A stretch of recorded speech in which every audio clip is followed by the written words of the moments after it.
Assalamualaikum warahmatullahi wabarakatuh. Sehat selalu buat teman-teman semua, tanpa terkecuali, dan saya doakan semoga kalian semuanya selalu dalam lindungan Allah Subhanahu wa taala dan tentunya dimudahkan dalam segala aktivitas dan rezekinya.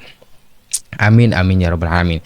Guys, isu ijazah ini semakin menarik ya, bahwa ternyata sesuatu yang buruk yang pada akhirnya adalah akan menuai suatu keburukan juga melalui cara-cara, misalkan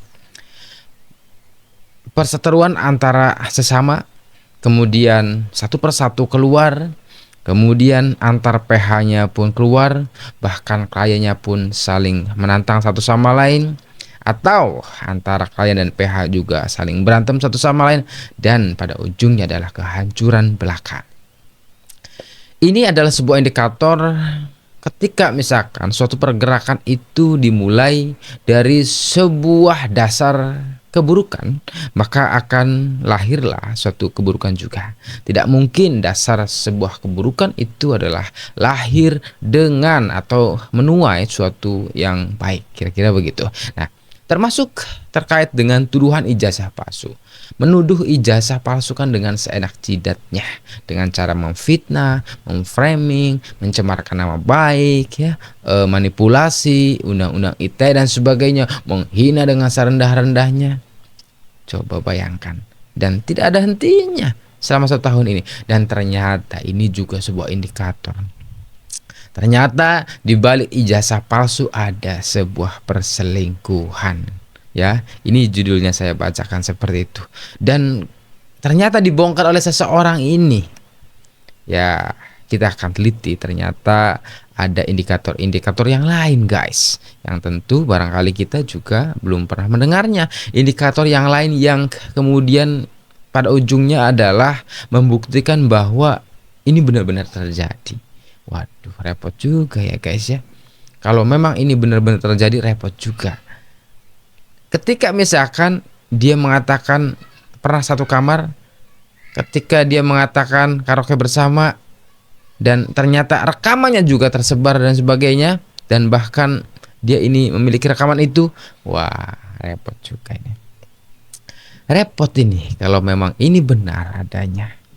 Berarti sungguh suatu keburukan akan menciptakan keburukan juga, menghasilkan keburukan juga. Tidak mungkin adanya menghasilkan kebenaran. Mari kita simak ya videonya agar kemudian kita ini tidak gagal paham. Tonton hingga akhir, karena ini akan menemukan pada ujungnya kepada siapa dan kemudian indikator apa yang menguatkan sehingga ini bisa dikategorisasi sebagai perselingkuhan. Kita mulai dari sekarang. Ya, ini harusnya diikuti oleh orang yang katanya nekat siap masuk penjara. Jadi kalau dokter Tipa berbicara seenak perutnya, justru saya katakan bahwa dokter Tipa ini orang yang labil. Dari rekam jejak yang kita lihat bahwa dia memiliki cenderung memeledak-meledak. Dapat informasinya mereka itu keluarganya banyak yang mati muda kena penyakit darah tinggi. Nah, meledak. Nah, sekarang kami lagi mengejar ya adanya hubungan emosional antara orang yang menghina Pak Jokowi itu terkait dengan perbuatan cabul dan pengkhianatan kepada keluarga yang dilakukan oleh pengacara yang terkenal hebat, tapi memiliki rumah tangga, tapi mereka berada dalam satu kamar yang sama dan di tempat karaoke yang sama. Nah, mudah-mudahan polisi bisa menyidik ada hubungan apa mereka di sana, karena menurut pengakuan dari Rizwan, pengacara tersebut yang inisialnya RH, dialah orang yang memaksakan Rizwan untuk mengatakan bahwa ijazah yang ditunjukkan pada gelar khusus itu tetap palsu. Kemudian atas perintah seorang mantan petinggi KPK dengan inisial Abras yang mengendalikan semua pengacara untuk melakukan satu perlawanan yang kita anggap agar isu ini dapat memberikan keuntungan ekonomi buat kelompok-kelompok tersebut. Ada Michael, ada RH, para YouTubers mereka segala macam. Mereka ingin izinnya sampai tahun 2029. Sebentar guys, sebentar ya, supaya saya tidak lupa terkait ini. Ada beberapa.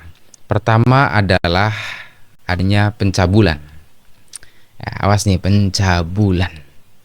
Buset, berarti apa nih pencabulan ini ya? Lalu yang kedua, bahwa yang disebutnya adalah RH itu. RH itu siapa ya? Apakah yang dimaksud adalah Refli Harun atau siapa kira-kira? Nah, katanya RH itu punya keluarga, tetapi pernah satu tempat, satu kamar yang sama. Ya, walaupun memang kita tidak tahu juga di dalam itu ngapain saja ya. Dan ya banyak lah ya yang kepergok terkait itu, tetapi walaupun mereka berdua di dalam kamar, tapi juga tidak mengakui bahwa mereka itu bermain apa-apanya di dalam. Nah, memang tidak ada cerita maling teriak maling ya. Ya, walaupun kita kebenarannya juga mesti diselidiki lebih dalam oleh pihak yang berwajib, barangkali oleh pelaporan, misalkan kalau benar ini adanya adalah oleh istrinya dan sebagainya ya, terkait dengan pelaporan tersebut. Kemudian di tempat karaoke yang sama, kalau benar ini informasi, berarti sudah mah ngamer ya, sudah mah karaoke bersama ya. Ya, memang ada juga karaoke keluarga memang ya, tapi yang dimaksud dengan Farhat Abbas ini bagaimana juga kita tidak tahu, tetapi ternyata ada sebuah indikator rekaman juga yang dimiliki oleh Farhat ini, dan bahkan ini diucapkan langsung oleh Rismon. Waduh, ini semakin menarik. Semakin menariknya adalah ketika misalkan musuh ini ya, atau kelompok ini sangat kuat, sangat susah dikendalikan, terus menerus mengulangi perbuatan yang sama ya, fitnah, ujaran kebencian, framing dan sebagainya. Tapi kalau orang dalamnya yang membongkarnya, perilaku mereka, apa yang mereka lakukan terkait dengan fitnah itu, bahkan apa yang mereka lakukan terkait di luar tuduhan itu, ternyata tidak sebersih apa yang mereka katakan, tidak sesuci seperti apa yang mereka katakan, bahwa mereka selalu menggunakan ayat. Maka ketika mereka selalu menggunakan atau mengklaim dirinya adalah kita harus berserah diri kepada Allah, kita harus beriktikaf kepada Allah Subhanahu wa taala dan sebagainya. Kalau itu informasi yang benar, justru apa yang diucapkannya itu tidak sesuci yang mereka ucapkan. Ya, rekamannya ada loh guys. Nah, kita akan teruskan dulu ya, apakah rekamannya ini benar-benar ada nih dalam videonya. Kemudian ada geng Makassar yang memang tergantung orang-orang dari Sulawesi Selatan. Ada jenderal berbintang 4, inisial SS. Wow. Kemudian ada juga partai politik dan tokoh-tokoh petinggi partai memang ada. Nah, kalau kaitan dengan Rismon, ada beberapa yang ketemu, ada juga yang tidak. Bahkan semua rekamannya ada. Wah. Jadi kita tunggu saja. Mudah-mudahan Rismon bisa menyampaikan dalam berita acara sebelum beliau di SP3 perkaranya, sehingga ini berlanjut. Wah, menarik. Bahwa perbuatan yang bermotif Ya, ternyata yang diucapkan dia ini ternyata semua rekamannya itu adalah ada. Pertanyaannya adalah, ada ini rekaman ucapan Rismon yang membocorkan terkait itu atau bagaimana? Atau yang kedua bisa juga memungkinkan rekaman saat mereka berdua dalam kamar, atau saat mereka karaoke dan berkomunikasi satu sama lain, dan di situ direkam oleh Rismon. Wow, ini menarik juga ya. Kalau memang itu benar yang ada nomor 2 misalkan, wah ada rekaman. Wah, parah ini kalau memang benar ini, parah. Ternyata kalau memang ini benar, berarti mereka seakan-akan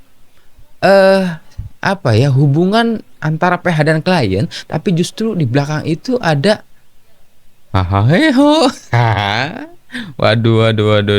Kalau memang itu benar, sungguh bejat. Karena apa? Ini adalah sifatnya perselingkuhan. Sesuai di dalam nih tulisan ini ya, di TikTok ini ya. Entah TikToknya siapa, nanti saya tunjukkan. Sebegitu bejatkah ketika ia mempunyai seorang anak dan istri. Barangkali anaknya sudah besar, barangkali juga punya anak perempuan. Waduh, bahaya. Kalau ini dibiarkan, justru akan menjadi citra buruk bagi keluarganya. Siapa? Istrinya, keluarga istrinya, anak-anaknya dan sebagainya. Bahwa ini loh contoh. Seakan-akan orang tua itu mempercontohkan loh. Secara tidak langsung itu mempercontohkan kepada anaknya bahwa nih perilaku lu harus begini, kira-kira begitu. Secara tidak langsung begitu. Makanya sering kali anak ini meniru perilaku orang tuanya. Nah, na'udzubillah min dzalik, kita ini jangan sampai seperti itu ya. Mudah-mudahan informasi ini tidak semata bahwa diucapkan dari mulutnya saja, tapi jelas-jelas berdasarkan rekaman-rekaman yang sudah ada, yang baik itu dibongkar oleh Rismond maupun rekaman yang sesungguhnya. Waduh, luar biasa ini. Ekonomi yang dilakukan oleh tim mereka semua ini tentu ada dalangnya gitu. Dalangnya terungkap. Dan dalangnya dulu sudah menjadi tersangka tapi takut nangis, tapi ternyata masih menggunakan cara-cara kebencian dia terhadap Pak Jokowi. Inisial Abras tadi. Yang dulu tersangka tapi takut nangis. Apakah RS atau siapa ini? Guys, tebak. Tulis dalam kolom komentar siapa tuh yang buat clue oleh Farhat Abbas ini. Nah, jadi kalau bagi tim relawan, Dr. Tifa itu kita anggap kayak butiran debu saja. Ibaratnya Rismond ini adalah pemegang payung di saat hujan. Ketika Rismond sudah KO, mereka kebasahan semua. Nah, kalau orang udah basah kuyup dan tenggelam, ya begitulah. Kemudian ditolak RJ-nya, kemudian dia mengatakan menyerang terus Pak Jokowi, itu hanya gayanya saja. Tapi yang jelas sedikit lagi mereka akan KO dengan laporan-laporan, karena RH ini menuduh bahwa Polda merekayasa bukti. Nah, kemudian mereka adalah sebagai, menurut kata Rismond, bahwa bagaimana RH bisa berjuang kalau dia mengkhianati keluarganya. Kemudian beberapa saksi sudah ditanya juga dan mungkin akan dipanggil. Hubungan spesial yang membuat atau mengancam jika Dr. T ini mengikuti jejak Rismond, maka hubungan pribadinya mungkin akan terbongkar atau terungkap. Tapi walaupun tidak masalah kita bersatu, kami akan segera mengungkap kasus itu semua, ya. Karena data akan membongkar rekaman pribadinya ke publik, guys, apabila tidak menyatu kembali. Tetapi sebaliknya, apabila misalkan menyatu, maka tidak akan membongkarnya. Wede. Menurut kata Rismond, bahwa bagaimana RH bisa berjuang kalau dia mengkhianati keluarganya. Kemudian beberapa saksi sudah ditanya juga dan mungkin akan dipanggil. Hubungan spesial yang membuat atau mengancam jika Dr. T ini mengikuti jejak Rismond, maka hubungan pribadinya mungkin akan terbongkar atau terungkap. Tapi walaupun tidak masalah kita bersatu, kami akan segera mengungkap kasus itu semua, ya. Karena data rekaman baik di ruang karaoke maupun di hotel tentang keberadaan mereka satu kamar itu sedang diselidiki dan punya bukti-buktinya. Wow. Nah, ini Buktinya punya keberadaan mereka dalam satu kamar, guys. Kalau di antara perempuan dan laki-laki yang bukan muhrim, bukan suami istri, berada satu kamar, apa yang kalian pikirkan? Apakah memungkinkan itu terjadi yang enggak ya, terjadi misalkan hubungan seksualitas atau tidak? Kalau ada yang mengatakan misalkan kepergok tuh banyak tuh di antara suami dan istri kepergok, oh saya nggak ngapa-ngapain di dalam kamar ini, cuma ngobrol doang, misalkan, bullshit itu. Kalau mau ngobrol di tempat umum, di kafe, tempat ngopi tuh, itu ngobrol berdua boleh, sama laki-laki dan perempuan mungkin masih dibolehkan karena banyak saksinya, banyak buktinya, ada CCTV di luar dan sebagainya. Ini di dalam hotel berdua, satu kamar, satu ruangan, satu kasur. Apakah memungkinkan di antara mereka tidak ngapa-ngapain? Bullshit. Maaf ya, saya pribadi nggak percaya gitu. Kalau memang itu informasinya benar dan kemudian berada dalam satu kamar, kemudian mereka tidak ngapa-ngapain, ya. Kita akan pertontonkan bagaimana orang yang memperjuangkan tentang moral, tapi berjuang demi nama baik, jabatan atau profesi sebagai pengacara, tapi ternyata mereka tidak bermoral. Bagaimana seorang wanita yang memperjuangkan, mempermalukan, yang memperjuangkan seolah-olah ada keadilan, tapi mereka melakukan satu perbuatan yang amoral, kira-kira seperti itu. Berarti Rismon sendiri akan membongkar semuanya, Bang? Semua akan dibongkar, sudah dibongkar. Kita sudah punya rekaman pembicaraan, wawancara, kita semua udah lengkap semua. Walah guys, ternyata sudah dibongkar oleh Rismon. Dan Farhat ini sudah mempunyai rekaman terkait pengakuan-pengakuan dari apa yang Rismon ketahui, apa yang Rismon saksikan, ya. Menyaksikan dalam arti mendengar, melihat dan mengetahui, ya guys. Itu jadi guys, apa ya, betapa apabila ini informasinya benar, malunya mereka. Ternyata dibalik tuduhan ijazah palsu yang dimana mereka merasa suci, mereka merasa adalah baik dan benar, mereka selalu berbicara dalam asas penelitian, mereka selalu mengatakan dasar kami berbicara atas nama rakyat dan sebagainya. Apabila itu benar, ya, informasi dan rekaman itu, sungguh betapa malu dan biadabnya, sungguh betapa malu dan tak bermoralnya. Ya Allah, menuduh orang lain sesat tapi ternyata dirinya sesat, menuduh orang lain ijazahnya palsu, ternyata dirinya palsu, menuduh orang lain itu tidak benar, ternyata dirinya tidak benar, berbicara untuk orang lain adalah adil tapi dirinya tidak adil. Ini adalah sifat yang dimiliki oleh orang yang mempunyai penyakit hati. Semoga kita semua tidak seperti itu. Terima kasih, semoga menjadi pelajaran yang baik. Ambil yang baiknya, yang buruk buang jauh-jauh. Wassalamualaikum warahmatullahi wabarakatuh.